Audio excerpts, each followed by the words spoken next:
Bonjour frères et sœurs. Et oui, nous sommes rendus à la fin de Matthieu chapitre 11. Un chapitre qui a beaucoup de péripéties, beaucoup de questionnements, de doutes et aussi de préjugés que Jésus a cherché à défaire. Pas avant de tourner ça contre eux et de dire que Dieu s'attendait à ce qu'eux se repentent.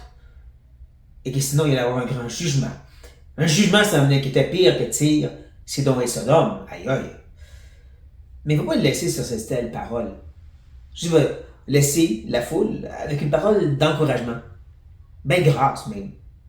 Des paroles qu'on connaît très bien, mais pas avant de prier. Une prière qu'on peut même retrouver dans Luc, mais dans une autre circonstance.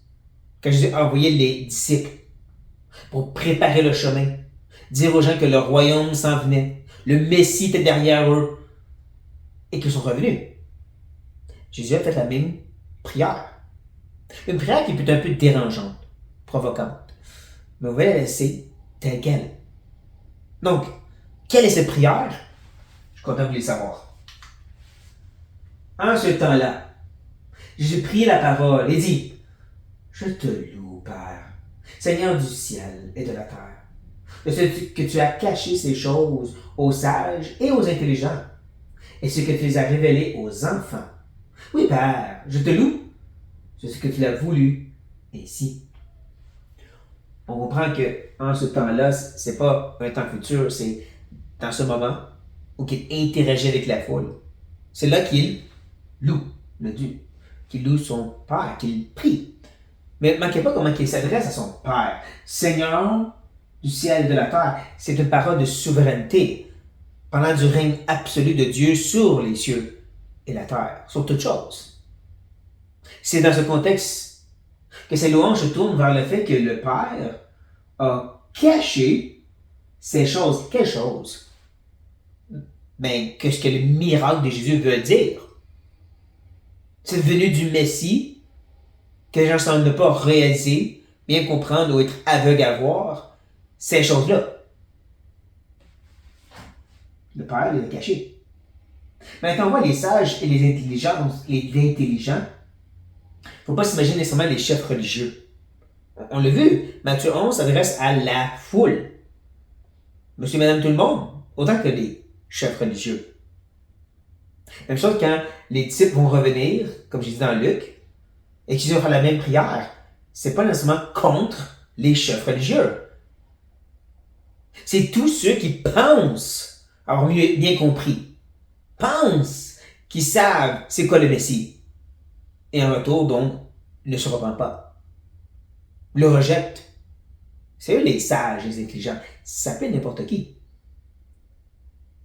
Ces gens-là, Dieu a caché la vérité. Même chose quand il parle des enfants aux enfants, il ne faut pas penser à des gens qui ont des cœurs d'enfants. On fait souvent cette erreur. Quand Jésus parle des enfants, on pense qu'il parle d'une attitude d'enfant ou un cœur d'enfant. Mais comme j'espère que vous avez montré à d'autres reprises, quand Jésus parle des enfants, il parle de ceux qui sont nés de Dieu. Les enfants de l'Éternel. Même qu'il y a un moment qu'on a regardé ensemble où Jésus a vraiment dit qu'il faut être comme un enfant, et juste quelques phrases plus loin, il a parlé de ces petits qui croient en lui. C'est ça l'idée. Enfants de Dieu, nés de nouveau. Donc oui, il y en a certains que Dieu a caché la vérité, les sages et intelligents. Il y en a d'autres à qui il a révélé, les enfants. Et avant de dire, ouais, mais Dieu ne fait pas ça, ne manquez pas comment il termine cette prière. Encore, oui, Père, je te loue pourquoi? De ce que tu l'as voulu ainsi. Encore, ça parle du prérogative souverain de Dieu, qui peut faire ce qu'il veut. Et ce qu'il veut, c'est de cacher aux sages et aux intelligents ces choses, puis de révéler à ses enfants. Il faut laisser cette louange de Jésus être telle qu'elle, et pas essayer de la modifier, de l'expliquer ou de la lutter contre. Jésus se réjouit que Dieu, son Père, dans sa souveraineté, a trouvé bon de cacher pour certains et de révéler pour d'autres. Mais il n'a pas fini de parler. C'est à ce point, je crois, qu'il se tourne vers la foule, qu'il a entendu prier, et qu'il va dire ceci. Toutes choses m'ont été données par mon Père. Et personne ne connaît le Fils, si ce n'est le Père. Personne non plus ne connaît le Père, si ce n'est le Fils. Et celui à qui le Fils veut le révéler. Encore, on peut vraiment ressentir la souveraineté de Dieu dans ça. Quand on comprend que les toutes choses, ça fait rapport avec ce qui vient de mentionner. Cette révélation, la vérité, qui est cachée aux sages intelligents, mais révélée aux enfants. Toutes ces choses lui ont été données à Jésus par son Père. Mais ne manquez pas que personne ne connaît le Fils. Il y a une réalité qui s'est cachée à tous, cette vérité de qui est Dieu. Que l'être humain, même s'il y a un aspect spirituel, à cause qu'il est déchu, il va créer sa propre compréhension de Dieu. Comme Romain dit, on fait des dieux selon notre image, selon les bêtes autour de nous. On crée notre propre compréhension du divin. Parce que personne ne connaît le Fils. Et ça, si ce n'est du Père, même chose que personne ne connaît le Père, si ce n'est du Fils. Dieu se connaît lui-même, et l'on revient à qui il révèle, à qui il le veut. Prérogative, souveraineté. Prérogative de sa souveraineté. Il révèle la réalité du Père à qui il veut. De façon que le Père a révélé le Fils à qui il lui voulait. C'est dur d'entendre. Mais quand tu réalises, c'est ça la prière et la vérité maintenant que Jésus met devant. Et qui rappelle que tellement il y a personne qui ne connaît le Fils ou qui connaît le Père. Et cette révélation se fait seulement par Dieu lui-même. Mais de penser que ceci enlève l'appel de l'Évangile, ben non. Parce que Jésus va maintenant dire, venez à moi, vous tous qui êtes fatigués et chargés, et je vous donnerai du repos. Ne manquez pas qu'il y a un impératif, un commandement, venez à moi. Ça, c'est un des premiers commandements que Jésus va donner maintenant. Je vous ai parlé de cette repentance que vous n'avez pas faite. Là, je vous dis, venez. Venez, vous tous. Est-ce que l'appel est à tout le monde? Oui. Tout le monde répond? Non. On sait que pas tout le monde répond. Et de rentrer dans la nuance de comment ça marche, touchons pas à ça. Tous sont appelés. Venez. Venez, vous tous qui êtes fatigués et chargés. De quoi?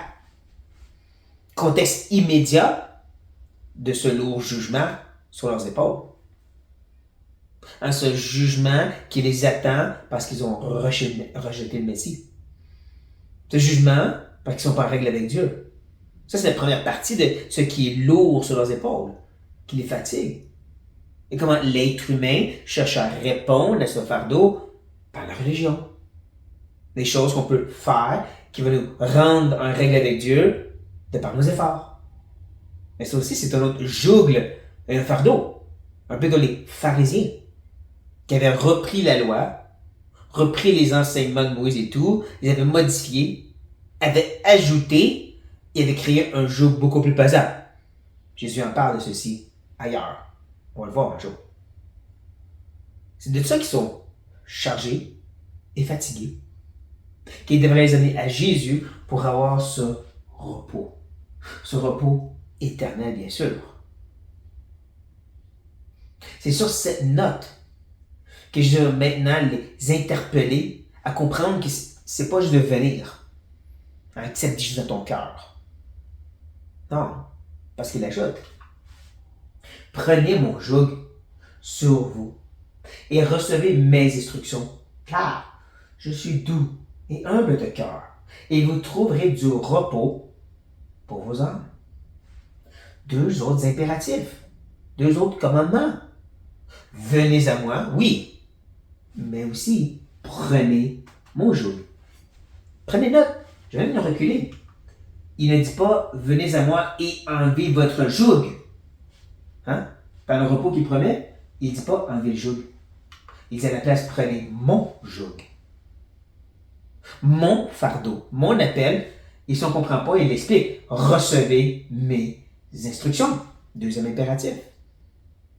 Ceci ressemble énormément à la grande commission dans Matthieu 28. Hein? Aller sur toute la terre pour faire des disciples. Prenez mon joug. Les enseignants à faire tout ce que je vous ai commandé. Recevez mes instructions. Ce que je dis ici, il va le répéter comme commandement appel à ses apôtres quand il va les envoyer. De prendre un joug, de donner son disciple et de prendre ses instructions.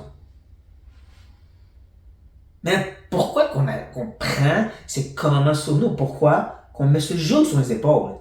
On pourrait penser parce que Dieu est méchant, Dieu est demandant.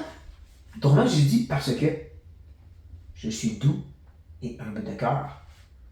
À place de garder ce joug pesant de religion, ce joug lourd du jugement qui vous écrase, prenez mon joug, prenez mes instructions, parce que les miennes sont d'un cœur doux et humble. Et c'est là que vous allez trouver votre repos pour vos âmes. Il se trouve où le repos? Seulement acceptant juste de ton cœur? Non. En prenant et en recevant ses commandements.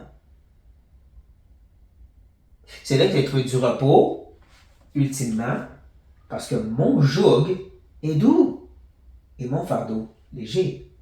C'est sûr, Jésus lui-même le porte pour nous. Il a tout accompli. Il a rendu, fait en sorte qu'on est plaisant devant les yeux de son Père. Donc, ce joug, ce fardeau est réglé. Mais en plus, il vit en nous. C'est plus moi qui vis, c'est Christ qui vit en moi. Ou comme le Seigneur a dit à Paul, lorsqu'il y avait des chars dans la chair, ma grâce te suffit, parce que ma force est rendue puissante dans ta faiblesse. On va avoir un repos de prendre son joug, de recevoir ses instructions, parce qu'encore, son joug est doux, son fardeau est léger. Ses commandements ne sont pas pénibles, mais sont un médicament pour nous et pour nos âmes. On reconnaît le nouveau cœur, une nouvelle inclinaison et désir, à l'image de Christ, aime les commandements de Dieu. Si vous m'aimez, vous allez garder mes commandements. Donc oui, on appelle les gens, venez. Mais on sait que pas tous vont répondre. Parce que Dieu trouve bon de le révéler à certains et de le cacher à d'autres. Ça ne devrait pas nous déranger. Parce qu'on sait que Dieu est bon, qu'il est juste et que tout ce qu'il fait est parfait. Nous, on appelle les gens, venez, mais aussi portez le joug. Recevez ses instructions. Parce que c'est dans ça que vous trouvez le frère au bout de vos âmes. C'est un bon rappel pour nous, chers frères et sœurs. Ce que Jésus a vraiment dit, et qu'est-ce que ça veut dire pour nous? C'est pas juste de venir, point, mais c'est de venir et prendre son joug et recevoir ses instructions. Et là, on trouve un vrai repos pour nos âmes. Je sais pas si c'est bénéfique pour vous, frères et sœurs.